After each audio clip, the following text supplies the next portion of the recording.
Let's mic सारे जहां से अच्छा। नमस्कार, लेट्स माइक में आपका स्वागत है हमारी विशेष प्रस्तुति सारे जहां से अच्छा में, जहां आज हम आप बात करने जा रहे हैं एक ऐसे शख्स से जिनका काम सिर्फ एक संगठन तक सीमित नहीं है, बल्कि एक सोच है प्रगति, सुधार और सामाजिक बदलाव की। हम बात कर रहे हैं डॉक्टर MJ खान की, जो IMPAR यानी Indian Muslims for progress and reforms के संस्थापक और अध्यक्ष हैं। एक ऐसा संगठन जो भारतीय मुस्लिम समुदाय के लिए उम्मीद की किरण बनकर उभरा है। कृषि सेक्टर में ग्लोबल पहचान रखने वाले डॉक्टर खान ने कैसे थामा समाज सुधार का रास्ता, IMPAR क्या है, क्यों है और कैसे है, इन्हीं सवालों से आज की बातचीत बुनी गई है। सबसे पहले डॉक्टर खान, आपका बहुत बहुत स्वागत है लेट्स माइक के हमारे इस मंच पर। बहुत बहुत शुक्रिया, थैंक यू राखी जी। बहुत सारी बातें हम आपसे करेंगे, IMPAR के बारे में करेंगे, मुस्लिम समुदाय की करेंगे, लेकिन सबसे पहले हम एक दूसरे को समझे तो मुझे लगता है बेहतर रहेगा। खान साहब, आप कहाँ से हैं, कैसे हैं, थोड़ा अपने बारे में बताएं। सेंट्रल उत्तर प्रदेश के लखीमपुर जिले के तो एक गांव में, तो बचपन तो गांव का है एंड उन दिनों गांव में सड़कें भी नहीं होती थी, बिजली भी नहीं होती थी। इनफैक्ट जब गांव से निकल के शहर और शहर से निकल के ग्रेजुएशन करने मुजफ्फरनगर आए, वापस ग्रेजुएशन पूरा हो गया था, तब गांव में बिजली आई है, लेकिन वो भी हफ्ते में कुछ घंटे के लिए आती थी, हफ्ते में। अच्छा। तो बचपन में तो बहुत भैंसे चराना, गन्ना काटना, ट्रॉली पे डाल के ले जाना शुगर मिल, बारिश में जब बाढ़ आती थी तैर के नदी पार करना भैंसों के साथ में, ताकि उनको भी पार करा दें। तो ये सब स्ट्रगल रहा। फिर ट्रैक्टर आने लगे, by the time I was in 10th, तब तक गांव में ट्रैक्टर आने लगे, तो मेरे घर में भी एक आ गया था। तो फिर ट्रैक्टर वगैरह काफी चलाते रहे। तो खेती का काम पूरा करीब करीब 100% जो एक लेबर 40 साल की अपनी वर्किंग लाइफ में करता होगा, वो मुझे लगता है कि हमने 10 साल की या 15 साल की खेती की लाइफ में उससे ज्यादा कर लिया होगा। इसी कारण मुझे लगता है कि जमीनी हकीकत जो एग्रीकल्चर सेक्टर की, वो आपको ज्यादा पता है।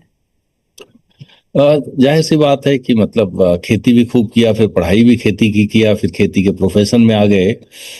तो एक लंबा सफर रहा है, एक छोटे गांव से जो बिल्कुल रिमोट था, जिसमें क्लास 6 से 8 तक जब जाते थे तो 2 किलोमीटर घर से, गांव से दूसरा गांव था जहां पढ़ने जाते थे। तो बारिश के दिनों में तैर के जाते थे, पानी इतना होता था, कुछ जगहों पे तो इतना मुंह तक पानी होता था, इतना तो बड़ी मुश्किल होती थी। हम लोगों के पास तो प्लास्टिक की थैलियां होती थी, तो अपने कपड़े के बस्ते किताबें उसमें रख लेते थे।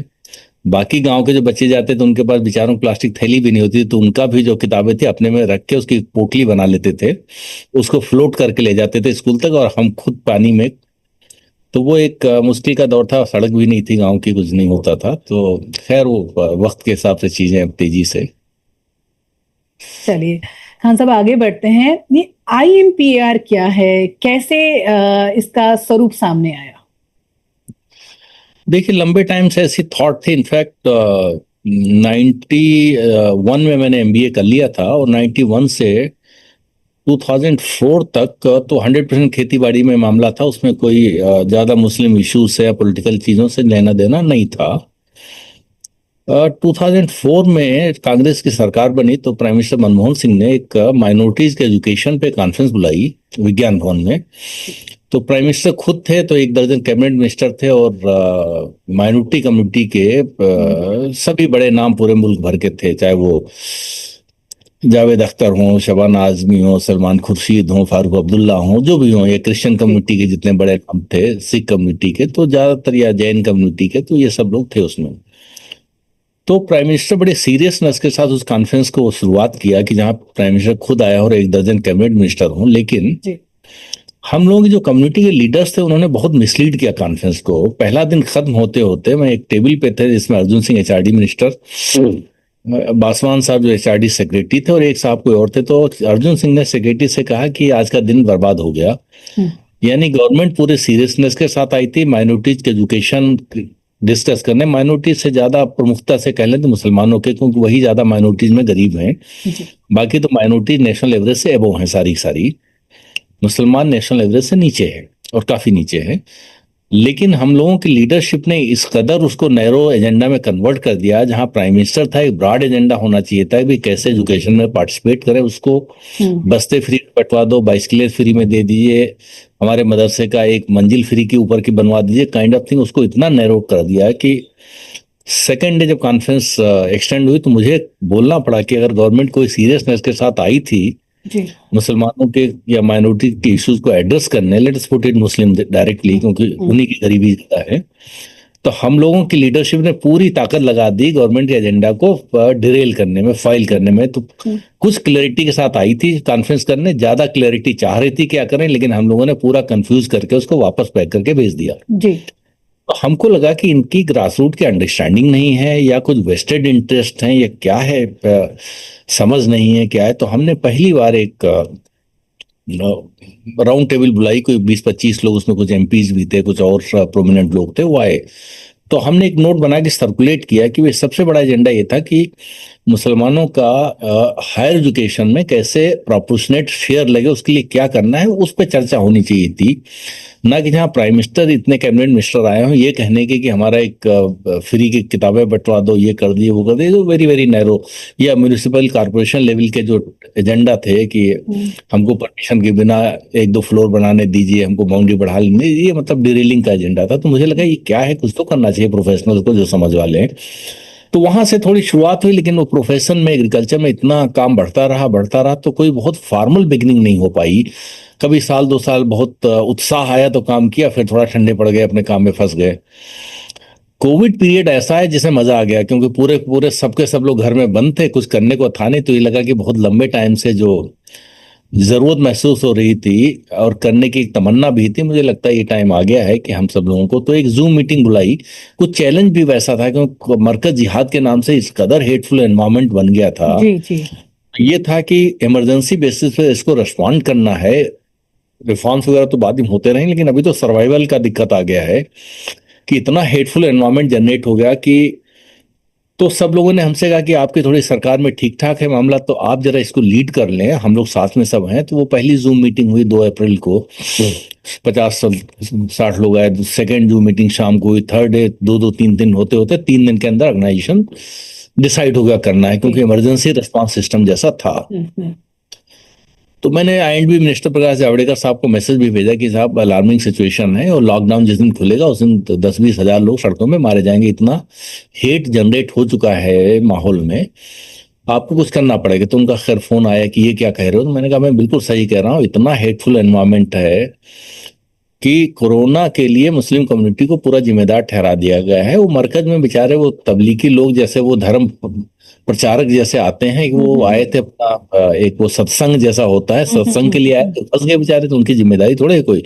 लेकिन उसको मुद्दा बना के इस कदर मीडिया में उछल उछल के एंकरिंग हो रही है कि आज अगर लॉकडाउन हट गया होता तो सड़कों पे सिर्फ लोग मारे गए होते, दिखाई पड़ते मरे हुए। तो इस हाल का तो खैर उन्होंने कुछ मदद किया, कुछ राजनाथ जी ने फोन किया, वो भी हमारे चाहने वाले हैं, अच्छे लंबा रिश्ता है जब से चीफ मिनिस्टर थे यूपी के, खैर उन्होंने भी हेल्प किया। अल्टीमेटली गवर्नमेंट ने एडवाइजरी जारी किया मीडिया को कि आप बहुत गलत कर रहे हैं, ये देश हित में नहीं है।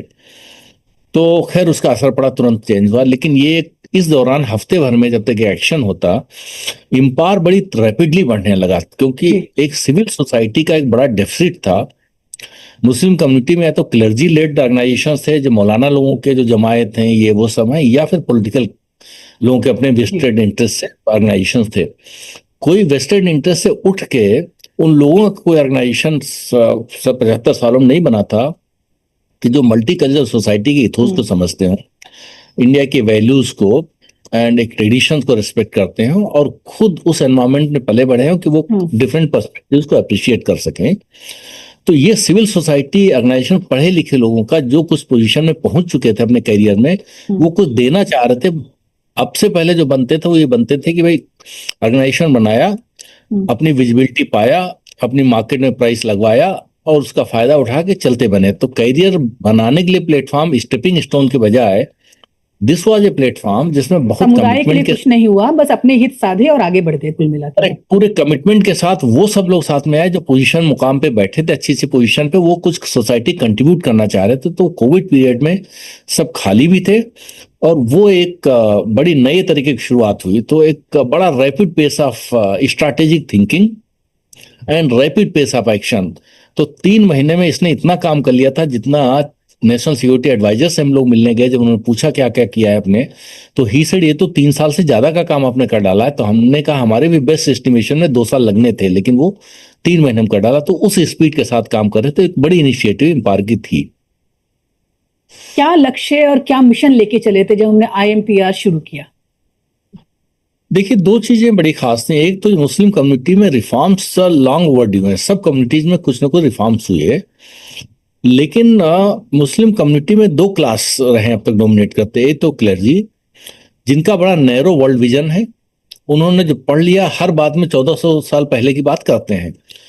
तो रिफॉर्म्स या प्रोग्रेसिव एजेंडा के बजाय रिग्रेसिव एजेंडा पे ज्यादा ले जाते हैं। अब उनका अपना एक समझ है, उनकी अपनी पढ़ाई है, बैकग्राउंड है। तो हालांकि बड़े वो बेचारे गाय जैसे सीधे हैं, लेकिन समझ इतनी कम है वर्ल्ड विजन उनकी कि वो कभी मस्जिद से बाहर ज्यादा निकले नहीं, समाज में मिले नहीं, दुनिया देखी नहीं। तो हर चीज का सॉल्यूशन वो पास्ट से ढूंढते रहे हैं। फ्यूचर का, आज के जो चैलेंजेस हैं या फ्यूचर के जो हैं वो टेक्नोलॉजी से सॉल्व होंगे, आज की अंडरस्टैंडिंग से सॉल्व होंगे। आप ट्रेंड्स देखेंगे, लेकिन आप हर चीज में पीछे का एग्जाम्पल लेके फ्यूचर चैलेंजेस को एड्रेस नहीं कर सकते हैं। तो एक तो उनका मजबूरी थी। दूसरा, जो पॉलिटिकल क्लास रहा है डोमिनेट करने का, इसका बड़ा वेस्टेड इंटरेस्ट रहा। तो एक का नैरो वर्ल्ड विजन और दूसरे का वेस्टेड इंटरेस्ट।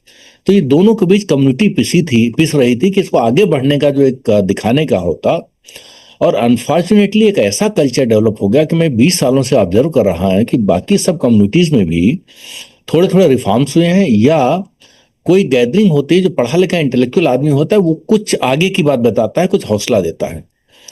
कंसिस्टेंटली हमने देखा 20 सालों में कम्युनिटी में हमारे वहाँ जितने भी जलसे होते थे, जितने भी महफिलें सजती थी, जितने भी कॉन्फ्रेंस सेमिनार होते थे, तो उसमें स्पीकर आफ्टर स्पीकर, और वो आज भी ट्रेंड बदस्तूर जारी है, पूरा गला फाड़ के, पूरा बदन हिला के, पूरा पीछे की बात में ले जाके, तो हौसला लेके अगर सुनने वाला कुछ आया ये सोच के कि साहब बड़े बड़े इंटेलेक्चुअल आए हैं, कुछ हमको हौसला देंगे, आगे का रास्ता दिखाएंगे, तो उनका आगे का रास्ता डार्क और पूरा हौसला तोड़ के वापस भेजते। क्यों?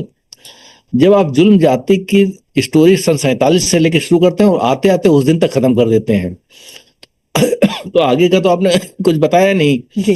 पीछे का उनको ये समझा दे कि आप पे बहुत जुल्म जाति होती रही है, आगे भी ऐसी होती रही, कि वो मीनिंग बेचारे लेके जाते थे।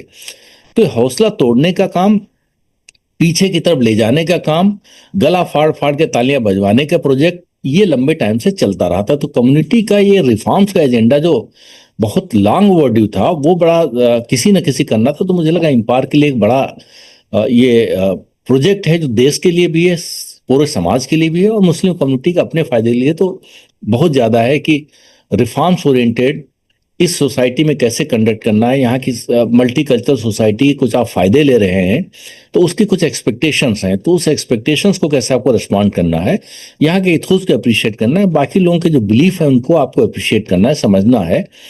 तो ये जो मिक्स सोसाइटी में जो डाइवर्सिटी में के डिविडेंड्स हैं, उसको आप एंजॉय करें, लेकिन उसके एक्सपेक्टेशंस को भी तो आप कंफर्म करें, रिस्पॉन्ड करें। तो इस लाइन पे सोचना था। साथ ही साथ प्रोग्रेस का एक एजेंडा था कि भाई रिफॉर्म तो है, लेकिन आप तरक्की नहीं करेंगे, समाज के साथ कदम आगे नहीं बढ़ पाएंगे, तो फिर लोग सिंपैथी तो आपसे रखेंगे, लेकिन आपको रिस्पेक्ट नहीं कर पाएंगे। कुल मिला के छवि सुधारना, शिक्षा और आर्थिक संबल, मुझे लगता है सबसे बड़ी चुनौतियां समुदाय के सामने यही रही हैं जिनके लिए आपने काम किया। सबसे ज्यादा जो आपका पहला अल्फाज है, वही हम बार बार रिपीट करते थे कि भाई अगर आपके लिए लोगों का ओपिनियन पॉजिटिव नहीं है, परसेप्शन अगर आपके लिए ठीक नहीं है, तो कुछ और आपके लिए काम नहीं करने वाला है। जैसे अगर कोई इंटरव्यू ले रहा है, उसके मन में बैठा है कि ये तो ऐसे ही हैं, तो आप कितने इंटरव्यू में अच्छा परफॉर्म कर लीजिए, उसके मन में बैठा है, तो आपसे कुछ कहेगा भी नहीं, लेकिन आपको सिलेक्शन नहीं होगा। कांस्टेबल, आपने कोई जुर्म किया, मैंने किया, हम दोनों का जुर्म बराबर है, लेकिन आपके लिए उसकी पॉजिटिव ओपिनियन है, तो आपको समझा देगा कि भाई राखी जी आगे से गलती मत करना, इस बार तो मैं छोड़ दे रहा हूँ। मुझे वो 20 डंडे मारेगा और हमारे खिलाफ केस अलग से बना देगा। तो आप किस किस को अदालत में ले जाएंगे? तो अगर परसेप्शन पॉजिटिव होगा, अगर आपका नजरिया मेरे लिए अच्छा है कि खान साहब ठीक आदमी, अच्छा काम करते हैं, तो आप मेरी एक बार गलती भी इग्नोर कर देंगी। तो ये बहुत बड़ा था कि अब परसेप्शन सुधरे कैसे। परसेप्शन 2 तरीके से, एक कि आप अच्छा काम करेंगे, over a period of time लोगों का एक नजरिया अच्छा हो जाएगा।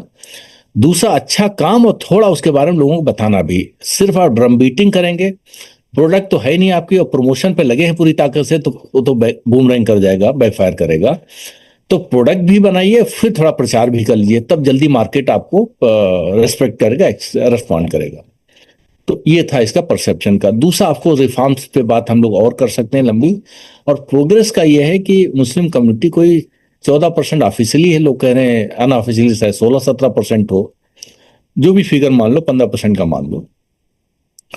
तो आज हायर एजुकेशन में हम लोग 2.5% के आसपास रिप्रेजेंटेड हैं, और कल जो सिविल सर्विसेज का परसों एग्जाम का रिजल्ट आया उसमें एग्जैक्टली 2.4% है। तो 2.4% ही हम लोग हायर एजुकेशन में, 2.4% एग्जैक्टली इन द जॉब में है। पॉपुलेशन आप 14 मान लीजिए, 17 मान लीजिए, जो भी मान लीजिए, 15 ही मान लीजिए फॉर एग्जाम्पल, तो आप ग्रासली अंडर रिप्रेजेंटेड हैं एजुकेशन में, एंड बिकॉज ऑफ दैट आप हायर लेवल जॉब्स में अंडर रिप्रेजेंटेड हैं। फिर आता है बाकी पूरा सोशल एंड इकोनॉमिक स्पेक्ट्रम, जहां पर भी आप अंडर रिप्रेजेंटेड रहेंगे, क्योंकि आप पढ़े लिखे नहीं तो आप वेलफेयर स्कीम का फायदा नहीं उठा सकेंगे, कोई गवर्नमेंट की स्कीम एक्सेस नहीं कर पाएंगे, स्टार्टअप की ट्रेन चल रही है, आप स्टार्टअप की ट्रेन में बैठ नहीं पाएंगे, तो स्किलिंग नहीं होगी। तो ये सब चीजें हैं। तो पढ़ाई एक सेंट्रल कंपोनेंट है, आपके आगे बढ़ने का पासपोर्ट जैसा है, लेकिन एजुकेशन के अलावा भी अपॉर्चुनिटीज है, इकोनॉमिक अपॉर्चुनिटी, जिससे आप प्रोग्रेस कर सकते हैं। ठीक है, तो एजुकेशन के मार्फत आज की तारीख में जब नॉलेज सोसाइटी इमर्ज हो रही है दुनिया भर में, तो आप ज्यादा फास्ट तरक्की कर सकते हैं। शायद आज से 50 साल पहले पढ़ाई का इतना इंपॉर्टेंस नहीं था जितना अब हो गया, क्योंकि अब knowledge economy services sector expand कर रहा है। लेकिन फिर भी बिना पढ़े लिखे लोग भी तरक्की कर जाते हैं। एक बार तरक्की कर गए, किसी ने दुकान से 10 करोड़ रुपया बना लिया, उसकी नेक्स्ट जनरेशन जो है ठीक से पढ़ लेती है, दिल्ली यूनिवर्सिटी से लेके यूएस तक पढ़ने चली जाती। क्यों? Because economically they can afford. तो उससे भी आगे के रास्ते खुलते हैं। तो एजुकेशन इज इंपॉर्टेंट, इक्वली और more important is economic development, and उसके मल्टीपल रास्ते कैसे हो सकता था।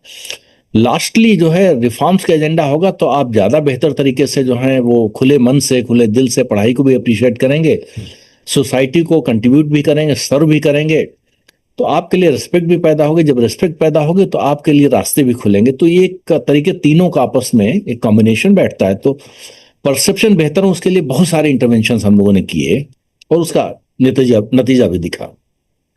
एक आपका था मदरसा ट्रांसफॉर्मेशन प्रोजेक्ट, इसको लेके बड़ी चर्चा रही, इसके बारे में कुछ बताएंगे?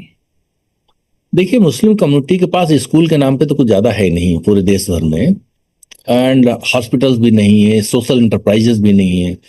अगर इंस्टीट्यूशनल नेटवर्क कोई है और बहुत जबरदस्त है, बड़ा है, वो है मदरसों का नेटवर्क। 2 नेटवर्क है मुस्लिम कम्युनिटी के पास बहुत बड़े, एक मस्जिदों का नेटवर्क है और एक मदरसे का। 3 लाख से भी ज्यादा मस्जिदें हैं और शायद 1 लाख के आसपास मदरसे होंगे।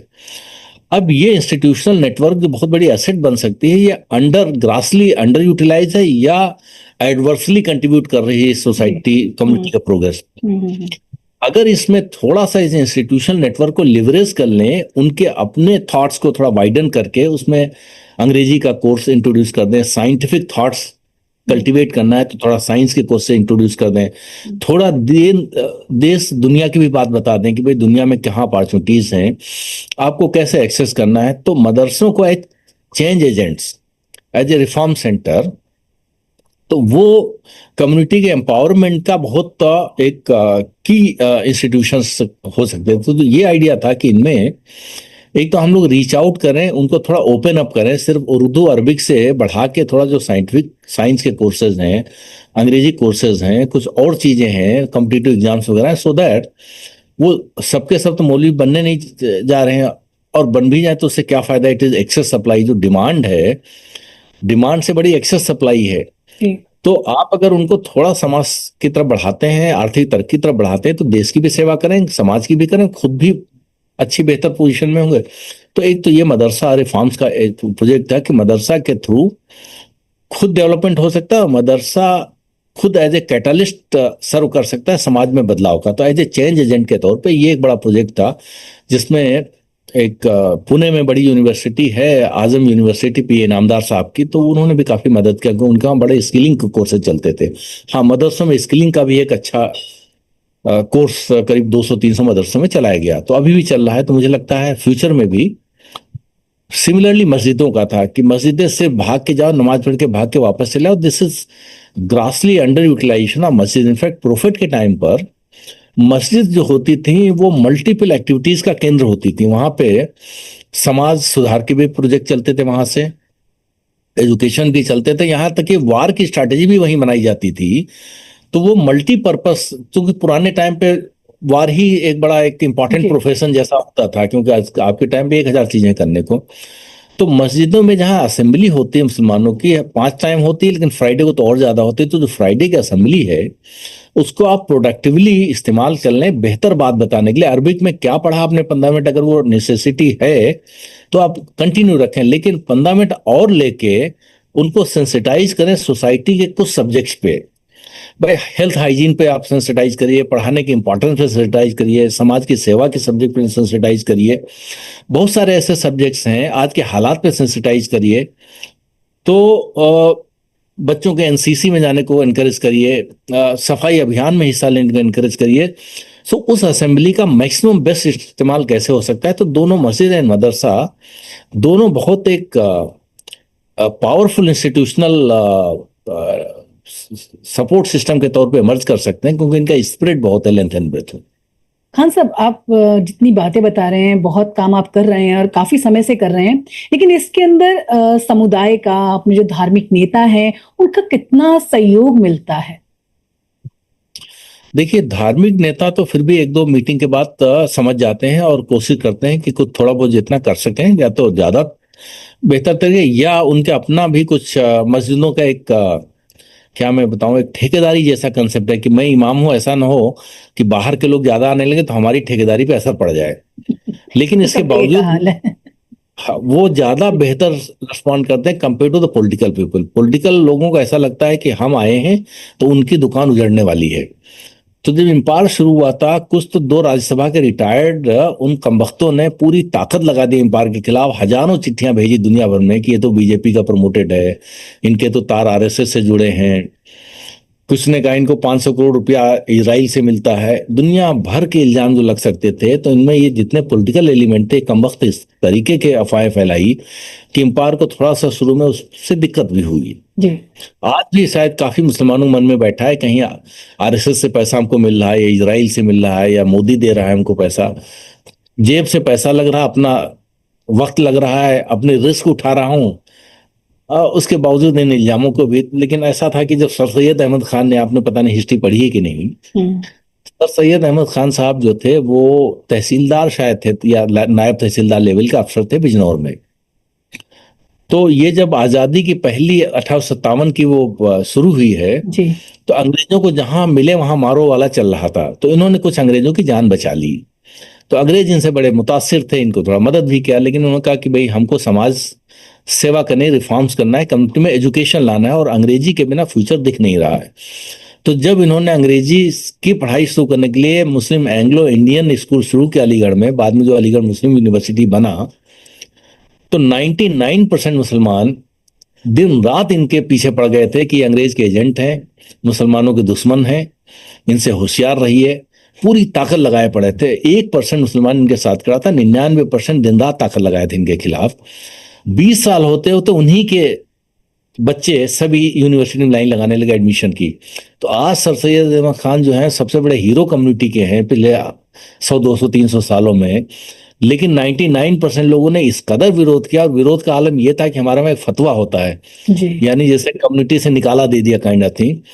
तो ये अकेले इंसान है पूरी हिस्ट्री में हिंदुस्तान के जिनके खिलाफ 300 फतवे लाए गए। कुछ मौलाना तो इस हद तक चले गए कि मदीना शरीफ पैदल चले गए, वहां से फतवा लिखवा के ले आए इनके खिलाफ। ये बहुत ही गलत आदमी है, अंग्रेजों का साथ दे रहे हैं, कौम को गुमराह कर रहे हैं, दलाल, मतलब जितना हो सकता था। तो वो एलिमेंट मैंने एक आर्टिकल में भी लिखा कि 150 साल पहले भी नहीं सुधरे थे, और आज भी 150 साल बाद भी वही मानसिकता रखने वाले लोग हैं। कम से कम तब से एक लर्निंग ले लेनी चाहिए थी कि जो आदमी रिफॉर्म्स करने चलता है उसके लिए अच्छी थॉट्स होती हैं, लोगों को सपोर्ट करना चाहिए, ना कि पूरी ताकत लगा के अपोज करना चाहिए उसको। खैर वो डेविएट कर गए आपकी बात को लेके नहीं। कोई नहीं। मैं पूछना चाह रही हूँ, एक रिलीजन फॉर पीस जैसे जो अभियान है, वो कट्टरता के खिलाफ कितना असरदार साबित होते हैं? बड़े पैमाने पे हम लोगों ने शुरू किया, कम वसाइल मतलब कम रिसोर्सेज के साथ। एक हम लोगों ने मुस्लिम इनिशिएटिव अगेंस्ट एक्सट्रीमिज्म शुरू किया। फिर एक लॉन्च किया हम लोगों ने, एम्पायर अगेंस्ट एक्सट्रीमिज्म। तो फ्रांस में एक किसी टीचर को एक बच्चे ने मार दिया था। वो जो भी रहा उसका आइडियोलॉजिकल रीजन ही रहा होगा कि बच्चे ने, और वो भाई मारा कैसे, एक चाकू से मार दिया। तो बहुत ही खराब बात। फ्रांस जैसा सिविलाइज कंट्री में जी। इस तरह की गोली से मार दो शायद कम लोगों को नफरत फैले, लेकिन आप चाकू से मार देंगे तो एक अजीब सा लगेगा माहौल। तो पूरे यूरोप में मतलब एक फ्रांस में फिजा खराब हो गई कि भाई ये क्या कर रहे हैं। जब बच्चे लोगों को इतना कट्टरता फैली है तो सिविलाइज सोसाइटी एग्जिस्टेंस के लिए डेंजर फेस होगा। तो जाहिर सी बात है कि लोगों का परसेप्शन हमने ना किया हो लेकिन मेरे लिए भी तो खराब हो ही जाएगा। तो ये था कि गलत चीज को गलत कहना हम लोगों को पूरी मजबूती से करना पड़ेगा। तो इम्पायर अगेंस्ट एक्सट्रीमिज्म करके हम लोगों ने वर्ल्ड वाइड प्रोजेक्ट चलाया। तो यूरोपियन पार्लियामेंट, एक मैगजीन है शायद यूरोपियन पार्लियामेंट ही नाम है उसका, उसने छापा 2 पेज का।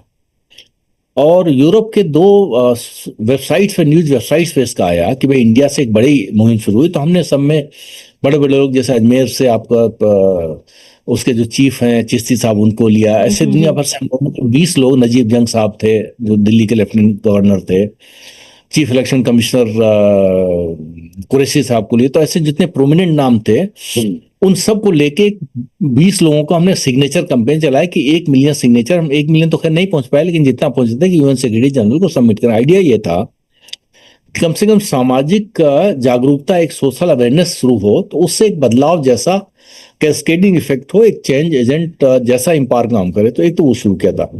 दूसरे, मुस्लिम इनिशिएटिव अगेंस्ट एक्सट्रीमिज्म हमने कुछ टाइम बाद शुरू किया कि मुस्लिम कम्युनिटी इन पर्टिकुलरली थोड़ा अगर एक्स्ट्रा माइल जाना है तो एक्स्ट्रा माइल जाए। ये ना कहें कि हम ही क्यों ऐसा करें, कि भाई हम ही पे क्या बनी कि हम बार बार ये कहें। नहीं, क्योंकि परसेप्शन आपके बारे में गलत हो रहा है और कई जगहों पर आप अकेले नहीं हैं जो इसमें गलत कर रहे हैं, और लोग भी करते हैं और कम्युनिटीज में भी ऐसे एलिमेंट्स होते हैं। लेकिन आप अगर ज्यादा मजबूती से इसके खिलाफ खड़े होंगे तो कोई आपका नुकसान नहीं है, कुछ आप गलत नहीं कर रहे होंगे। तो आप इस चीज को, कई लोग क्वेश्चन करते हैं कि साहब हर बार मुसलमान ही क्यों इसके खिलाफ खड़ा। अरे भाई, मान लिया आपकी बात में मेरिट है, लेकिन अगर आप ही खड़े हो जाएंगे बार बार और थोड़ा मजबूती से खड़े हो जाएं तो क्या नुकसान क्या है उसमें। जी। आपके खिलाफ परसेप्शन नेगेटिव है तो वो अच्छे लोग कहेंगे कि भाई अच्छी बात है। तो अभी जैसे पहलगाम हुआ, हमने देखा पूरे मुल्क भर में मुस्लिम लीडरशिप जितनी थी, जितने मुस्लिम इंस्टीट्यूशन, सब सख्ती से उसके खिलाफ मजम्मत किया, खिलाफ खड़े हुए। पूरे देश में एक अच्छा माहौल बना। अगर चुप हो जाते, अपनी आवाज नहीं उठाते, सिर्फ मन में रखते, तो एक समाज में जो पॉजिटिव फीलिंग पैदा होती वो नहीं होती। बिल्कुल सही बात है। अपनी बात तो कहनी पड़ेगी, तभी सामने जी। वाला उस चीज को समझेगा। महिलाओं की स्थिति कैसी मानते हैं आप अपने समुदाय में फिलहाल? ये तो राखी जी, हिंदुस्तान में महिलाएं तो मतलब एक तरीके से अजाब जैसा कर्ज से गुजर रही हैं, लेकिन मुस्लिम कम्युनिटी में महिलाएं 2 गुना ज्यादा। सबसे ज्यादा इस्लाम में। इनफैक्ट इस्लाम और आज के मुसलमानों के बीच 36 का आंकड़ा चल रहा है। इस्लाम की क्या हर क्या टीचिंग इस्लाम में? और इस्लाम और आज के मुसलमानों के बीच में 36 का आंकड़ा चल रहा है। यानी हर चीज जिसके लिए इस्लाम में सख्ती है या इस्लाम जिसको प्रमोट करता है, आज का मुसलमान उसके एकदम अपोजिट करता है सारी सारी चीजें।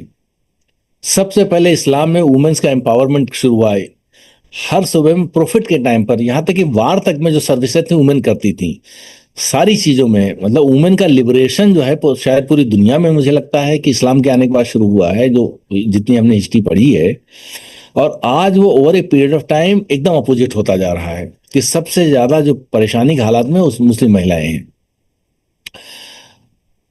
तमाम उसके रीजंस हैं और तमाम तरीकों से परेशान में है। एक तो तलाक हलाला ये सब वाला पूरा एजेंडा है, मैं उसके डेप्थ में नहीं जाऊंगा।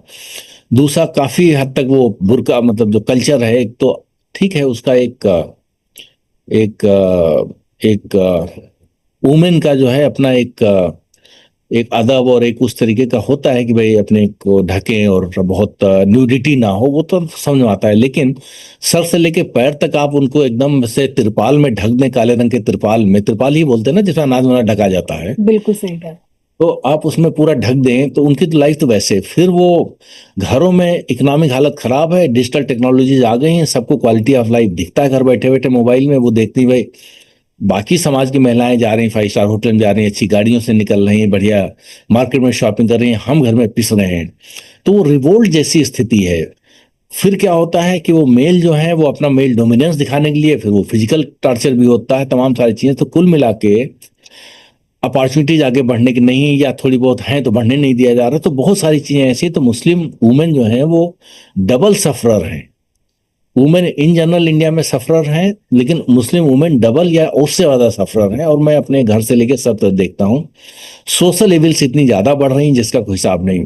इम्पावर में फॉर्चुनेटली, जो शायद आपका पॉइंट था, जी कि वुमेन्स का रिप्रेजेंटेशन बड़ा एडिक्वेट था। ऑलमोस्ट 40% वुमेन्स या 35% वुमेन्स रही होंगी, तो डिसप्रोपोर्शनेट ज्यादा थे। अभी हफ्ते भर पहले हम लोगों ने एक मीटिंग किया, उसमें भी शायद 17 लोग थे, 17 में से 7 या 8 वुमेन थी, सब वेल क्वालिफाइड। तो हम थोड़ा प्रोपोर्शनली ज्यादा प्रमोट करते हैं। एक वुमेन का एक ग्रुप भी क्रिएट किया था, जिसमें कोई 250 बड़ी पढ़ी लिखी वुमेन थी, जो बड़े वेल प्लेस्ड, बियॉन्ड दी क्या है वो सीलिंग, वो एक मूवमेंट चलाई है। वो चीफ सेक्रेटरी थे उत्तर प्रदेश के जावेद उस्मानी साहब, उनकी वाइफ मिसेस उस्मानी ने बियॉन्ड द आर्टिफिशियल सीलिंग क्या है, आई जस्ट टेल यू, उसमें कुछ 100 वुमेन्स को उन्होंने सिलेक्ट किया है, कि जो एक तरह के आर्टिफिशियल बैरियर तोड़ के आगे बढ़ रही हैं।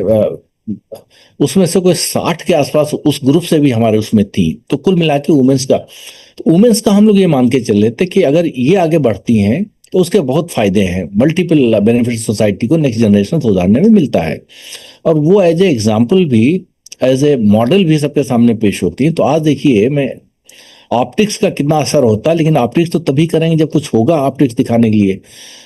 कर्नल सूफिया कुरैशी के ब्रीफिंग में आने से आप उस ऑप्टिक्स का इतना पॉजिटिव असर पड़ा है, मुस्लिम कम्युनिटी पे भी बहुत पड़ा है। उनको एक इंस्पिरेशन मिला, एक रोल मॉडल मिला। और जो जो थोड़ा सा कट्टरपंथी कह सकते हैं दूसरी कम्युनिटीज में, वो भी थोड़ा सॉफ्टन हुए कि नहीं, इस कम्युनिटी का भी कंट्रीब्यूशन है।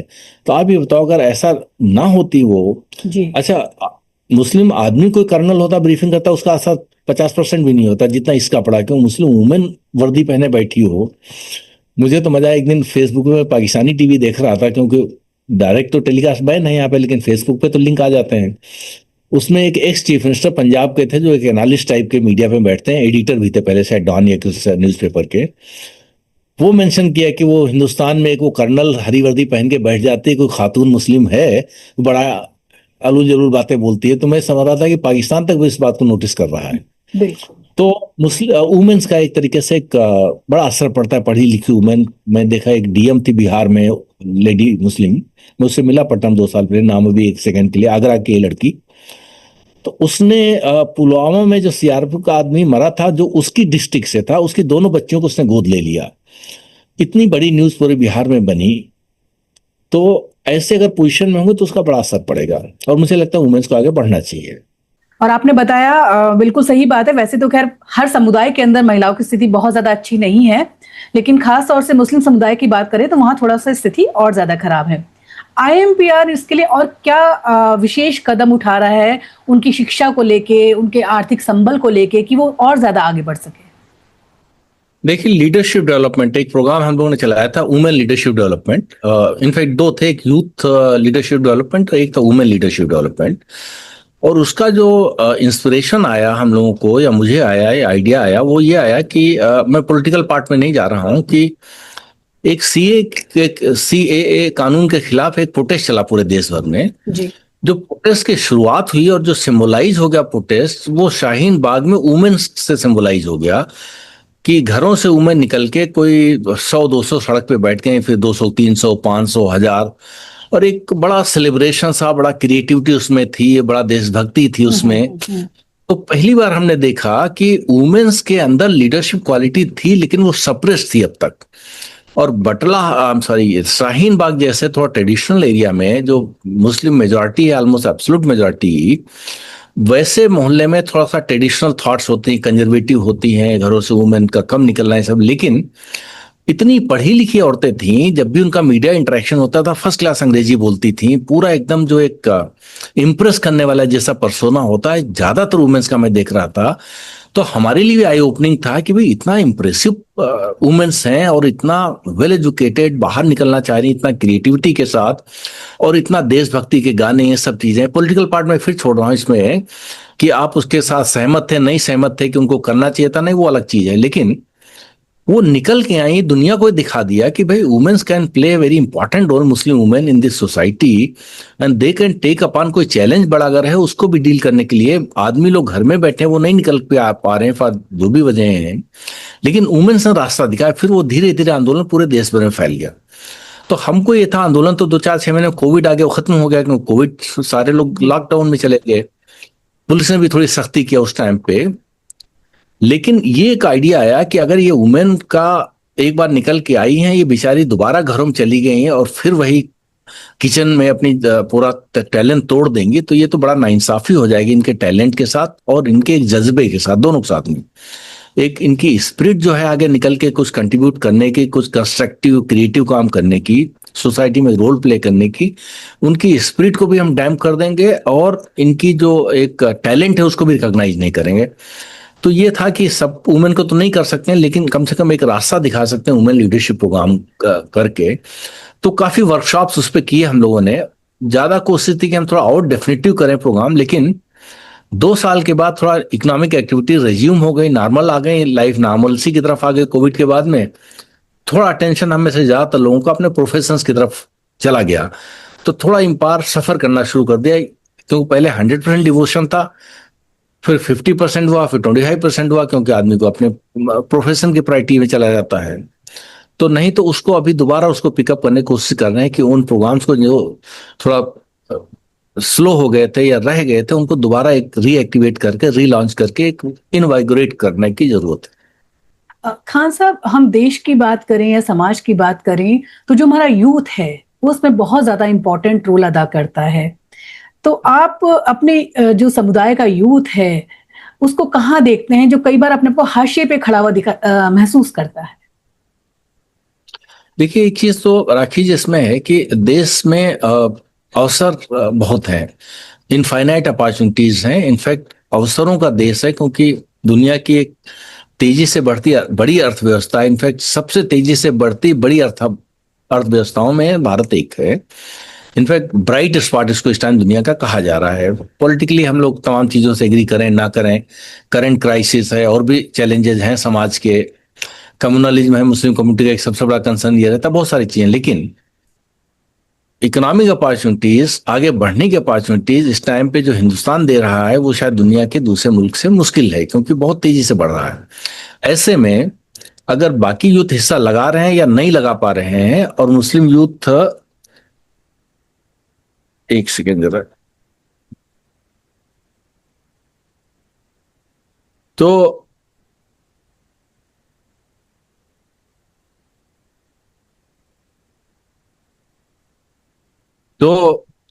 सॉरी, इसको आपको उतना, तो बाकी अगर यूथ हिस्सा लगा पा रहे हैं तो मुस्लिम कम्युनिटी के यूथ को उतना ही सोचना है कि अगर बाकियों का हिस्सा लग रहा है, मेरा नहीं लग रहा है, तो कहाँ कमी है। तो बहुत सारे इसमें और डिस्कशन में जाने की जरूरत नहीं, उतना ही डेफिसिट आपको मेकअप करना है जितना डेफिसिट आपको बराबरी में लाके खड़ा कर दे। जैसे आप पढ़े लिखे नहीं हैं, आपकी एलिजिबिलिटी में आप नहीं फिट बैठते हैं, तो आपको वो एड्रेस करना पड़ेगा, उसमें कोई कुछ नहीं कर सकता। अगर कहीं पे बीटेक कंप्यूटर साइंस रिक्वायर्ड है तो आप कितने सिफारिश लगा लें, बीटेक कंप्यूटर साइंस आपको दिखाना ही पड़ेगा। तो जहां पे एलिजिबिलिटी की कमी है, तो अगर एलिजिबिलिटी नहीं तो आपको उस पर मेहनत करनी है। अगर बायसेज एग्जिस्ट कर रही हैं, यानी आपके खिलाफ भेदभाव हो रहा है, तो हमको उस पर फिर काम करना पड़ेगा। अगर आपके पास अवेयरनेस नहीं है, आपकी एलिजिबिलिटी भी है और मौका भी है, लेकिन आपको पता ही नहीं कब नौकरी निकली, कब हम अप्लाई करें, तो वो इंफॉर्मेशन गैप को पूरा करना पड़ेगा। अगर आपके पास इंफॉर्मेशन है लेकिन यही नहीं पता है कि कैसे फॉर्म भरा जाए या कहाँ फॉर्म मिलता है, या थोड़ी अगर फैसिलिटेशन की जरूरत है, अगर कहीं से कोई मान लिया स्कीम आई है, आपको फॉर्म भरना है, एक प्रोजेक्ट बनाना है, आपको प्रोजेक्ट रिपोर्ट बनानी नहीं आती, तो फैसिलिटेशन का काम है। तो इनको एड्रेस करना है। तो मुस्लिम यूथ को जहां पे पीछे पा रहे हैं अपने को, वो पा रहे हैं सबसे पहले हायर एजुकेशन में हिस्सा नहीं है। दूसरा है कि जो वेलफेयर स्कीम्स में उसमें अवेयरनेस नहीं है। तीसरा है जहां पे प्रोजेक्ट्स हैं, भारत सरकार की तमाम सारी योजनाएं हैं, स्टेट गवर्नमेंट्स की हैं, वहां पे अगर हिस्सा नहीं लगा पा रहे हैं तो इसका मतलब कहीं फैसिलिटेशन की भी कमी हो सकती है। लास्ट आता है बाइसेस का। तो बाइसेस जो है वो परसेप्शन बेस्ड होते हैं, और बाइसेस जो है मैं इसमें बहुत क्लियर हूं इस चीज को लेके कि बाइसेस हिंदुस्तान में सिर्फ मुसलमानों के खिलाफ नहीं है। ये कंट्री मल्टीपल बाइसेस की कंट्री है। तमिलियंस के बाइसेस जो हैं वो केरलाइट के खिलाफ हैं, केरलाइट के बाइसेस जो हैं वो महाराष्ट्रियन के खिलाफ हैं, दोनों के मिला के हो सकता है गुजराती के खिलाफ हो, तीनों मिला के हो सकता है पंजाबियों के खिलाफ हो, ठाकुर के पंडित जी के खिलाफ होंगे, पंडित जी के हो सकता है यादव जी के हो, दोनों मिला के, दलित के हो, तीनों मिला के किसी और के हो, तो मल्टीपल बाइसेस हैं। तो हिंदू मुसलमान बाइनरी से देश नहीं चल रहा है, देयर आर मल्टीपल बाइसेस, क्योंकि सोशल डाइवर्सिटी है। सोशल डाइवर्सिटी के अपने बड़े फायदे हैं, कुछ उसके चैलेंजेस हैं। तो ये जो बाइसेस हैं इसको चैलेंज का हिस्सा मान लीजिए। मैं ये मान के चल रहा हूं कि माइनॉरिटीज की जो पोजीशन है दुनिया भर में वो ये होती है कि अगर कोई माइनॉरिटी का आदमी 10% अच्छा करता है तो उसको 50% अच्छा समाज देखता है, और 10% अगर खराब करता है तो 50% खराब दिखता है। उसकी वजह यह है कि जैसे मैं डिफेंस कॉलोनी में हूं, यहाँ 500 घरों में से शायद 5 घर मुसलमानों के होंगे, 8। तो अगर हम थोड़ा अच्छा करते हैं तो पूरे मोहल्ले में प्रचारित हो जाते हैं, खान साहब तो बड़े अच्छे आदमी हैं, और एक मैं गलती करूं तो पूरा डिफेंस कॉलोनी में प्रचारित हो जाएगा कि यार ये तो बड़े ऐसे लोग होते हैं, तो खराबी लोग होते हैं, काइंड ऑफ थिंग। तो अब उसको चैलेंज अगर मान लीजिए तो आपको बड़ी सुविधा हो जाएगी चीजें समझने में और एड्रेस करने में। तो यूथ का जो एम्पावरमेंट का प्रोग्राम है वो मल्टीपल अप्रोचेस से एड्रेस होगा। Education is one very important, जिसको मैंने शुरू में भी कहा था कि centrality of education, knowledge economy जैसे से बढ़ रही है, सर्विसेज सेक्टर दुनिया में बढ़ रहा है, हायर एजुकेशन का इंपॉर्टेंस बढ़ता जा रहा है। लेकिन सिर्फ एजुकेशन से आप तरक्की कर सकते हैं ऐसा बहुत गारंटीड नहीं है। एजुकेशन के अलावा भी जैसे कोई पॉलिटिक्स में एक्टिव हो जाता है, इलेक्शन लड़ लेता है, एमएलए बन जाता है, मिनिस्टर बन जाता है, उसकी शायद पढ़ाई लिखाई ज्यादा ना हो, तो पॉलिटिक्स से बहुत बड़ा मुकाम हासिल हो गया। किसी ने ठेकेदारी शुरू कर लिया, करोड़ों अरबों रुपए, बढ़िया घर हो गया, बढ़िया गाड़ियां हो गई, समाज में उसके रिस्पेक्ट पैदा हो गई, अगली जनरेशन सुधर जाएंगे। बड़े कोई वेलफेयर स्कीम्स में हिस्सा लगा रहा है। अब जैसे डॉक्यूमेंटेशन का एक बड़ा प्रोग्राम है जिसकी तरफ शायद आपका ख्याल ना हो, कि मुस्लिम कम्युनिटी में डॉक्यूमेंट्स बनवाने का, अपने ठीक से रखने का एक टेम्परामेंट जैसा नहीं। तो जैसे घर बना लेंगे, घर के पेपर दुरुस्त करेंगे नहीं, तो कल को कोई कंप्लेंट हो जाएगी तो फिर परेशान होंगे कि भाई हम तो मुसलमान, हमारे खिलाफ तो भेदभाव हो रहा है जी। या नाम पासपोर्ट में कुछ होगा, राशन कार्ड में कुछ होगा, आधार कार्ड में कुछ होगा, कहीं पे मोहम्मद अली होगा, कहीं एम अली होगा, कहीं कुछ होगा, अब उसको कहने की परेशानी पैदा हो जाएगी। तो एक डॉक्यूमेंटेशन का, या आपके पास सिटीजनशिप के पूरे डॉक्यूमेंट्स नहीं है, कल को सिटीजनशिप ड्राइव शुरू हो जाएगी तो परेशानी पैदा हो जाएगी। तो मुसलमानों में डॉक्यूमेंटेशन का बड़ा इंपॉर्टेंस है। यहाँ तक कि आज आप एनजीओ बनाना चाह रहे हैं और डॉक्यूमेंट्स आपके पास हैं तो आप क्वालिफाई कर लेंगे, नेक्स्ट लेवल पे जाने, नहीं तो घर बैठ के कंप्लेंट करें, नहीं तो व्यवस्था को दोष दे देंगे, व्यवस्था दोष दे देंगे, या समाज में भेदभाव है उसको दोष दे देंगे जी। तो पहले अपना घर ऑर्डर करने में सबसे पहला तो डॉक्यूमेंटेशन का एक बड़ा इंपॉर्टेंस है। यूथ के लिए पढ़ाई लिखाई का एक है, उसकी को जो मौके दिख रहे हैं, चाहे वो टेंडर्स निकले हों, उसको दिखाना कि ये टेंडर्स हैं, आप जहां जहां एलिजिबल हो भरिए, या ये सरकार की स्कीम आई हुई है, जहां जहां आप एलिजिबल हो इसको भरिए। आप एनजीओ बना के एक्सेस करिए चीजों को, आप कॉन्टेक्ट करिए, बहुत सारे जो वेलफेयर प्रोग्राम्स हैं उससे हिस्सा लीजिए। तो आप समाज सेवा की भावना से जब जाएंगे तो समाज आपको सर आंखों बैठा लेगा। लेकिन आप सिर्फ जो है अपने फायदे के लिए किसी में उतरते हैं तो समाज फिर आपको आगे बहुत सपोर्ट नहीं करेगा। तो सोसाइटी में हमारे वहां समाज सेवा जो इस्लाम में बहुत ज्यादा जिस पे जोर है दिया गया है कि आप पड़ोसी को ख्याल करिए, खाना उसने पहले आपसे खा लिया कि नहीं, और सब तमाम चीजों, नमाज पढ़ने से अगर किसी को दिक्कत हो तो आप नमाज छोड़ दीजिए, लेकिन किसी को दिक्कत नहीं होता। आज क्या है, जाएंगे लास्ट मिनट और मोटरसाइकिल और कार पार कर देंगे मेन सड़क पे, जो बेचारे जा रहे हैं वो अंदर से टीस लेके निकलेंगे, कुछ कहेंगे, सोचे झगड़ा हुआ तो चलो चुपचाप चलो। तो जितना समाज को आपको देना चाहिए उसको देने बजाय अगर उसको आप तकलीफ दे रहे हैं तो आपका न धर्म, आप न तो आप दीनी कुछ अच्छा काम कर रहे हैं और ना ही समाज आपको, तो कम से कम सोसाइटी को सर्व करने का एक तो इम्पावर में सबसे ज्यादा जो हम लोगों ने काम किया था वो कोविड पीरियड में इतना बड़ा उसका काम हम लोगों ने किया कि पूरे मुल्क भर में जितना लोग जुड़े थे उन सबसे कहा सब घर से बाहर निकल जाओ और लोगों को राशन दीजिए, लोगों को मदद करिए। तो बहुत अखबारों में आया कि मुस्लिम कम्युनिटी में इतने ही, दिल्ली में ही जितनी हिंदुओं अर्थियां उठाई हैं उनके घर वालों ने उठाई होगी। तो इम्पायर का उसमें बड़ा रोल था। फिर हम लोगों ने सफाई अभियान शुरू किया, जो स्प्रे करते थे ना उन सैनिटाइजर, सारे पब्लिक प्लेसेस पे टीम उतार दिया, सब सैनिटाइजेशन पूरे दिल्ली में हम लोग करवाते थे। तो बड़ा उसका तारीफ शुरू हुए। फिर क्या किया, पूरे मुल्क भर में एनकरेज भी लोगों किया, और जो लोग कर रहे थे कोविड के टाइम पे मदद, चाहे खाना पहुंचाना कर रहे थे या लोगों को अस्पताल में मदद दे रहे थे या किसी डेड बॉडी को शमशान घाट में पहुंचा रहे थे या इस तरीके की जो मदद कर रहे थे, उस सबको हमने डॉक्यूमेंट भी इम्पावर में किया कि सब जगहों से फोटो मंगवाए। जैसे ट्रेन रुक रही है, सब मुसलमान टोपी लगाए पहुंच गए खाना देने के लिए पैसेंजर को, क्योंकि उस टाइम पे सबके ठेलिया बंद थे वहां पे कोविड की वजह से। तो इन सबको डॉक्यूमेंट किया और हमने मीडिया को सर्कुलेट भी किया, तो बड़ा मीडिया में भी तारीफ हुई इस चीज को लेके। तो मैंने ये कहा कि भाई अगर आप अच्छा काम करेंगे तो हो सकता आज नहीं कल, कल नहीं परसों आपका अच्छा काम दिखेगा, और कितना ही कोई कट्टर क्यों ना हो, भेदभाव क्यों ना रखता हो, लेकिन अच्छे काम को इग्नोर नहीं करेगा। आज नहीं तो कल, कल नहीं तो परसों, परसों नहीं तो उसके अगले दिन आपकी तारीफ करेगा ही। और खराब काम करेंगे तो आज नहीं कल आप एक्सपोज हो ही जाएंगे। तो क्यों ना हम अच्छाई की तरफ बढ़े, एक दिया जलाएं, बाकियों को भी रोशनी मिले और वो भी दिया हो जलाएं। खान साहब, बहुत अच्छी आप बातें करते हैं और समाज के लिए बहुत कुछ कर रहे हैं, लेकिन आपने खैर पहले भी कह दिया था कि कहीं ना कहीं आप पर हमेशा ये निशाना रहता है कि आप किसी ना किसी के क्या भाजपा से आपके कहीं कनेक्शन है। सोशल मीडिया पे भी कई बार सटायर होते रहते हैं। तो कैसा लगता है जब आप इतने अच्छे काम कर रहे हैं और इस तरीके से अपने ऊपर उंगलियां उठती हैं? मिसगाइडेड कम्युनिटी है और कुछ इंटरेस्ट ड्रिवन है, खास करके जो पॉलिटिशियन जिन्होंने बहुत दिन रात एक कर दिया हमारे खिलाफ, उनके पॉलिटिकल इंटरेस्ट थे। उनको ये लगा हमारी दुकान तो बिना कुछ किए ही चल रही थी, और कोई अगर मेहनत करने लगेगा तो हमारी दुकान तो बंद हो जाएगी। अरे भाई, इतनी बड़ी दुनिया है, 1000 लोग भी अपना अच्छा काम करना चाहें तो अच्छे काम में कंपटीशन क्या, जो करे उसी को मदद करो।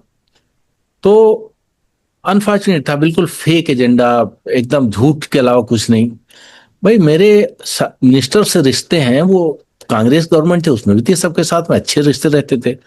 हमारे किसानों का बड़ा एजेंडा है, मैं फाउंडर हूं ऑल इंडिया फार्मर्स अलायंस का, तो उस वजह से देश के किसानों की पॉलिटिक्स से उसका मैं केंद्र बिंदु जैसा रहा हूं, और लंबे टाइम से 25 सालों से पूरे देश के एग्रीकल्चर को जितनी नई नई कंसेप्ट हमने दिया है, वो सबसे पहले 1999 में हमने members of parliament conference on farmers agenda शुरू किया। तो एक वो है रिश्ता, लेकिन लोग क्या समझते हैं, वो सोचते हैं ये लोग वहां पहुंच जाते हैं जरूर इनका कुछ गड़बड़। अरे भाई, बीजेपी को मुसलमानों से कुछ लेना ही देना ज्यादा नहीं है, तो आप बेचेंगे क्या मुसलमानों को? अरे बेचो तो जो खरीदार हो, यहाँ तो खरीदार ही नहीं है। तो आप मेरे पे इल्जाम लगाने में खुद देखो, जो आप सेल परचेज का ही काम जिंदगी भर करते रहे हो। अगर मान लो बीजेपी में हमारे रिश्ते हैं, बीजेपी में रिश्ते हैं, तो उससे ज्यादा हमारे कांग्रेस हैं, सबसे मिलना रहता है। लेकिन बीजेपी आपके वोटों को खरीदार है ही नहीं, उसको आपसे ज्यादा कंसर्न नहीं है। तो जो खरीदार ही नहीं है वो उसको बेचोगे क्या? तो हम पे हम क्या लगाओगे? अरे भाई, मुस्लिम कम्युनिटी अगर हम इकट्ठा कर लें और जाएं बीजेपी में बेच आए जाके, अगर बीजेपी खरीदार हो, बीजेपी खरीदार ही नहीं है, तो आप कहाँ हम पे लगा रहे हो? दूसरी बात, हर एक अपना जमीन है, हर एक अपना एक। अरे मैं इतना प्रोफेशनल एक्सीलेंस में बैठा हुआ, मुझे क्या पॉलिटिकल पार्टी से मिलना है? लेकिन ये बात सही है कि मैं गवर्नमेंट ऑफ द डे से बेस्ट रिश्ते रखने का हामी हूं। कल को गवर्नमेंट बदल जाए, दूसरी गवर्नमेंट, उससे भी रिश्ते हैं। क्यों?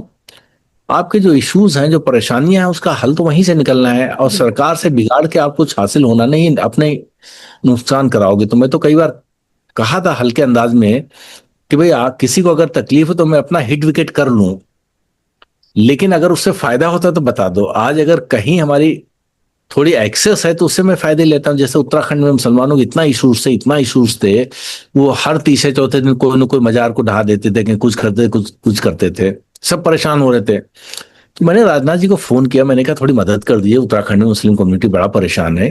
कोई बहुत इलीगल कंस्ट्रक्शन हो तो उसके खिलाफ नोटिस देके गिरा दें, लेकिन जो जेन्युइन 200-300 सालों से मजारे हैं लोग श्रद्धा के, तो उन्होंने कहा अच्छा मैं सीएम से बात करूं। तो सीएम से बात करने के बाद उनका फोन आया कि चीफ मिनिस्टर आपको फोन करेगा।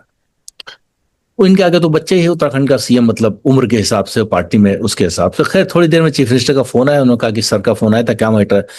तो मैंने कहा धामी जी, मैटर तो आपको पता ही, मुस्लिम कम्युनिटी परेशान है और बहुत ज्यादा आप जा रहे हो उस एक्सट्रीम लाइन पे। तो उन्होंने कहा नहीं मैं ख्याल करूं। मैंने कहा ख्याल नहीं, कल हम लोग आ रहे हैं। तो हमने कहा 15 लोग हम आ रहे हैं। तो हमने फिर वो रात में सबको फोन किया, हमने कहा चलिए देहरादून। 15 लोग हम लोग गए, सीएम से बात किया, सीएम ने भरोसा दिलाया कि कुछ हमारे वहां भी एलिमेंट गड़बड़ है जो करते हैं, लेकिन मैं इसमें। उसके बाद में 2-2.5 साल तक एक भी ऐसा हादसा या वाकया नहीं आया, तो उस बात का बड़ा असर पड़ा। सिमिलरली जो एडवाइजरी जारी हुई, अगर मेरे डायरेक्ट रिश्ते ना होते अगर मैं रीच आउट नहीं कर पाता होता तो मैं उस इन्फ्लुएंस को कैसे इस्तेमाल करता कोई अच्छे काम के लिए।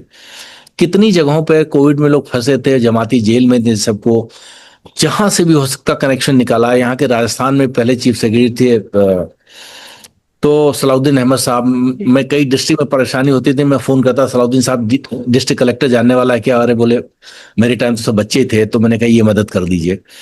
तो ज्यादातर जगहों पे बागपत में फंस गए थे तो कल्याण सिंह यूपी के चीफ मिनिस्टर थे, उनके सेक्रेटरी होते थे पालीवाल साहब। मैंने कहा पालीवाल साहब ये डीएम जानने वाली है क्या? उन्होंने कहा नहीं मेरी एसडीएम थी कभी तो मैं उसको बोलता हूँ। तो खैर काफी मदद मिली। तो अगर आपके रिश्ते या बिगाड़ के रखो तो क्या करोगे? तो अननेसेसरी वो मतलब जो आपने सब्जेक्ट उठाया, मैंने कोशिश किया था शुरू में आपको बहुत अच्छा किया, लेकिन आपने इसके बाद जो ये उत्तराखंड वाला उदाहरण दिया, ये इसका एक बहुत अच्छा आपने एग्जाम्पल बड़ा अच्छा दिया कि जो रिश्ते अच्छे होंगे तो अपने काम भी हम करा सकते हैं और समाज के लिए और बेहतर कुछ कर सकते हैं। आने वाले 5 साल की अगर मैं आपसे बात करूं तो इम्पार का कब क्या लक्ष्य मानते हैं, क्या प्राथमिकता आपने तय कर रखी है? मैंने कोई 30 पॉइंट का रिफॉर्म्स का एजेंडा तैयार किया है। वो कोई 40 पेज की एक बुकलेट जैसे रिफॉर्म से बनाया है। उसको एक बार डिस्कशन कर चुके हैं 3 साल पहले या 2 साल पहले। अभी उसको किसी ने ऑफिशियली लॉन्च करना है। उसको फिर हम लोग फेजिंग कर लेंगे कि ये 5 एजेंडा एट ए टाइम ले सकेंगे, क्योंकि पूरे 30 ले लेंगे तो नहीं कर पाएंगे। कुछ पे तो हम लोगों ने बड़ा काम किया। एक काम ये हमने किया कि सफाई अभियान के साथ साथ जो बकरीद में जो कुर्बानी होती है पब्लिक प्लेस पे ओपन में करते थे, हमने कहा इसको सख्ती से मना करिए। तो पूरी एडवाइजरी जारी किया, अखबारों में प्रचारित किया पूरा कि भाई कोई भी मुसलमान ओपन में कुर्बानी न करे, क्योंकि बहुत सारे लोग ऐसे हैं जो खून बहता नहीं देख पाते हैं। इस समाज में बहुत लोग हैं, कम से कम 10% तो मुसलमानों में हैं जो खून नहीं देख पाते हैं, और हिंदुओं में तो शायद 50% ऐसे लोग हों जो खून नहीं देख पाते हैं। अलग अलग मतलब उस नंबर पे ना भी जाएं, क्यों करना? आप छिप के करिए, अपने बंद कर लिए, पर्दा डाल लीजिए, करिए, खून सड़कों पे न जाए, गंदगी होती है, खराब लगता है लोगों को। दूसरा, आप फोटो बकरा कटा है उसके फोटो ले लेके सोशल मीडिया सर्कुलेट कर रहे हैं, भाई क्या बेहूदगी कर रहे हो? कोई लोगों की भावनाएं आहत होती हैं, इसका आप एडवांटेज बता दो क्या है। कुर्बानी कराया ऊपर वाले के लिए, अपने रजा के लिए किया, ऊपर वाले खुशी के लिए, तो आप प्रदर्शनी किस बात की लगा रहे हो कि हमने आज कुर्बानी करवाई और उसका पूरे कटे पार्ट्स को फोटो ले लेके प्रचारित कर रहे हो? मतलब ये तो बहुत ही बेहूदगी की बात। एक ये किया हमने बड़े पैमाने। दूसरा हमने ये किया कि ये जो प्रोसेसन निकलते हैं रामनवमी के, इन सब पे इसमें कई बार दंगा हो जाता है जी। मुस्लिम कम्युनिटी ये डिफेंस लेती है, और शायद सही भी बहुत हद तक कि भाई हम लोगों ने नहीं, ये तो बहुत प्रोवोकेटिव नारे लगाते हैं। हाँ ठीक है, ऐसे एलिमेंट होते हैं, इसमें कोई जरूरत नहीं। तो हमने कहा आप 2 काम करिए, एक अपना सबील लगाइए, सबको शरबत पिलाना शुरू कर दिए और छतों से फूल डालना शुरू कर दिए। तो कट्टर से कट्टर आदमी जो घर से तय करके निकला होगा कि आज मुझे दंगा करने हैं रामनवमी के नाम से, वो भी इतना सॉफ्ट हो जाएगा, और फिर भी बदतमीजी करे तो उसके जो साथ चल रहे होंगे उसको 2 चाटे लगा देंगे कि क्या कर रहा है। तो आप ये करिए, ये इतना प्रचारित हुआ कि मैं क्या बताऊं, एक पाकिस्तान के अखबार ने कवर किया कि इंडिया में एक ऑर्गेनाइजेशन बना है, उसने इस तरीके की एडवाइजरी जारी किया है। वो मैं सोशल मीडिया पे देखा, किसी ने लिंक शेयर किया, मैंने कहा कमाल है, बड़ी दुनिया में प्रचारित ये बात हो गई। तो उसको इम्पावर ने बड़े पैमाने प्रचारित किया। फिर हमने ये भी कहा कि आप फेसबुक लाइव भी कर दिए जहां प्रोसेसन निकल रहे हो, कि अगर कोई गड़बड़ी करेगा तो डॉक्यूमेंट भी हो जाएगा पुलिस के लिए कि भाई ये देखो यहां से गड़बड़ी शुरू हुई है। तो इस तरीके के हम लोग। अच्छा, दूसरा फिर जितने महापुरुष थे उनके जन्मदिन पर खास करके हम लोग प्रचार करते थे, उनका पूरा जीवन रेखा अंकित करके कि भाई महात्मा बुद्ध ने ये किया, उससे हमको ये सबक मिलना चाहिए, महात्मा गांधी ने ये किया, सबक मिलना चाहिए, अबुल कलाम आजाद ने ये किया, हमको ये सबक लेना चाहिए। फिर उसको प्रचारित करते। तो उस दिन एक जूम मीटिंग रखते थे पूरे देश भर के लोगों को जोड़ने के लिए कि भाई उनके जीवन दर्शन से हम क्या प्राप्त कर सकते हैं, क्या सीख सकते हैं। तो ये सब शुरू किया, सबके त्योहारों को मनाने का काम शुरू किया। तो बहुत सारी ऐसी चीजें, इसको तमाम मुस्लिम संगठनों ने और जगहों पिकअप कर लिया। जैसे लखनऊ का एक बड़ा इदारा है, वो बड़ा प्रतिष्ठित है, हमारी एडवाइजरी को अगले साल ईद वाले दिन, अगले साल रामनवमी टाइम तो उन्होंने एज इट इज सर्कुलेट कर दिया। वो अखबारों में ज्यादा कवर हुई, मेरे से भी ज्यादा, क्योंकि वो उनका इदारा बड़ा है, उनकी पहुंच ज्यादा है। लेकिन जो बेसिक कंटेंट थे वो सब हम लोगों से लिए। तो वो बदलाव इस तरीके से हम लोग करते रहे। कहाँ आपने कुछ सवाल था, मैं थोड़ा दूसरी तरफ चला गया। मैं यही पूछ रही थी कि आपके क्या लक्ष्य हैं आपके इम्पार को लेकर? जी। तो एक तो ये है कि समाज में साइंटिफिक टेम्परामेंट कल्टीवेट करना, मुस्लिम कम्युनिटी में मल्टीकल्चरल सोसाइटी के इथोस को इम्बाइब करना। इसका मतलब दूसरे के जो बिलीफ हैं, जो रिस्पेक्ट्स हैं, जो वैल्यूज हैं, उनको आप जो है ट्रेडिशंस को रिस्पेक्ट करें, पूरी तरीके से सेलिब्रेट करें। तो एक तो मुसलमानों का एक जो थॉट प्रोसेस है उसको थोड़ा वाइडन करना, थोड़ा इस देश की जो एक मिली-जुली संस्कृति है उससे और बेहतर तरीके से सामंजस्य स्थापित करना, एक अंडरस्टैंडिंग क्रिएट करना, एक वो है। तो रिफॉर्म्स का एक बड़ा एरिया ये है। दूसरा है समाज सेवा का। सिखों ने पूरे, आज उनकी ब्रांडिंग ये है कि भाई जहां कोई परेशानी होती है सिख खाना लेके हाजिर हो जाते हैं।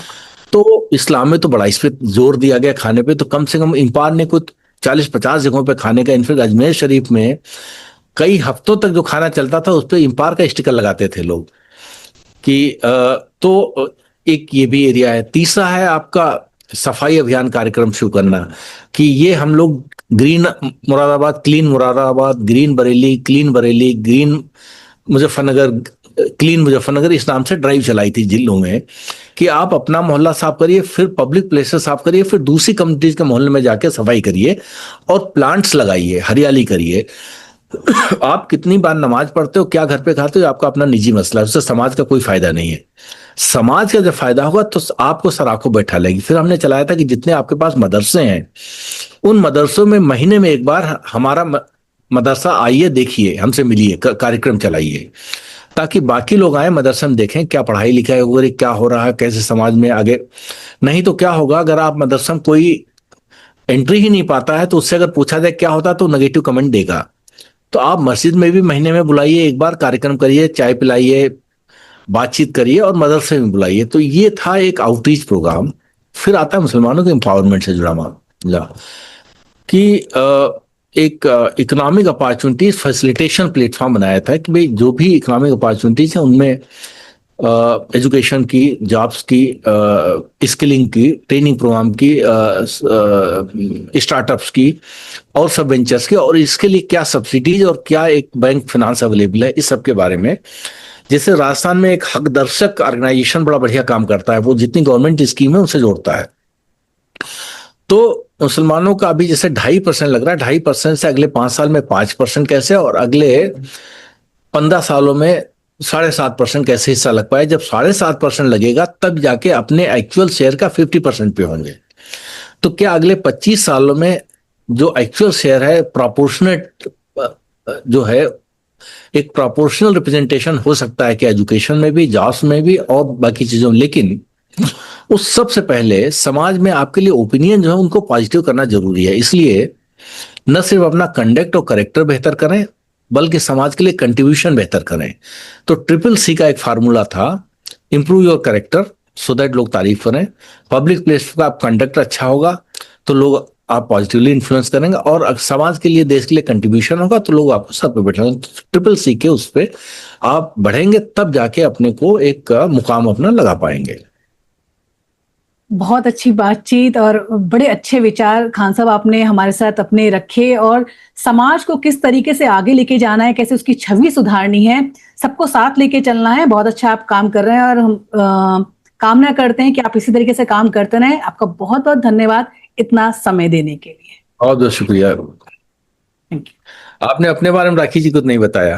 पहले एक बार मीटिंग बंद कर दूं, मीटिंग बंद, रिकॉर्डिंग बंद करके फिर मैं आपसे बात करूंगी। आप सुन रहे थे let's mike more than radio. Follow कीजिए हमें हमारे सोशल मीडिया प्लेटफॉर्म्स पर। It's time for news. It's time for more than radio. Presenting the first radio news app, Let's Mic. Let's Mic, a news-based app on your phone where you get to watch and listen news, talk shows, interviews, radio show podcasts. On Let's Mic, you get all relevant information of TV, print, radio, podcast, and digital. Let's Mic talks about every segment of life.